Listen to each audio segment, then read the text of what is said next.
রাজ্যে প্রথম স্থান এবার উত্তরবঙ্গের কোচবিহারে পড়ুয়া চন্দ্রচূড় সেন। কোচবিহার শহরের রামভোলা হাই স্কুলে এবারে 2024-এর মাধ্যমিক পরীক্ষার্থী হিসেবে পরীক্ষা দিয়েছিলেন। রাজ্যের মধ্যে প্রথম স্থান দখল করবে চন্দ্রচূড় সেন তা কল্পনাও করতে পারেনি। এদিকে মাধ্যমিকের ফলাফল ঘোষণা হতেই বোর্ডের তরফে তার নাম ঘোষণা হতে খুশিতে আত্মহারা পড়ুয়ার পরিবার।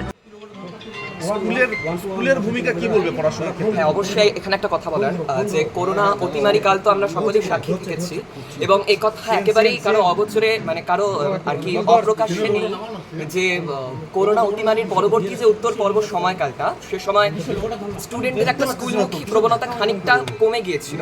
কিন্তু যাই হোক, পরবর্তীতে সরকারের প্রচেষ্টাই হোক কিংবা আমাদের শিক্ষকদের ক্রমাগত উৎসাহ সবকিছু নিয়ে আবারও কিন্তু আমরা স্কুলমুখী হই এবং তারপরেই স্কুলে গিয়ে সেখানে টিচাররা নিয়মিতভাবে আমাদের সাহায্য করতেন। যদিও আমার স্কুল টিচাররা বলবেন যে আমি স্কুলে অতটা নিয়মিত ছিলাম না, কিন্তু তা নয়, অবশ্যই স্কুল টিচাররা সব সময় আমার পাশে ছিলেন।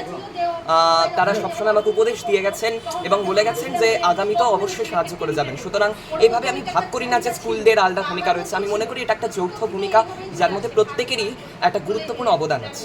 আমরা মাঝে মাঝে ওকে পড়া ধরতাম, ইতিহাস, ভূগোল, বা মা একটু আমাকে শর্ট কোশ্চেনগুলো ধরতো, তাহলে আমার ক্লিয়ার হবে কনসেপ্টটা। কজন শিক্ষক ছিল? ওরা 9 জন ছিল। আপনি কি আশা করেছিলেন এরকম রেজাল্ট হবে? আমার ছোটবেলা থেকে ওর প্রতি আশা। কি আগাগোড়ায় ভালো রেজাল্ট করতো? আগাগোড়াই ভালো।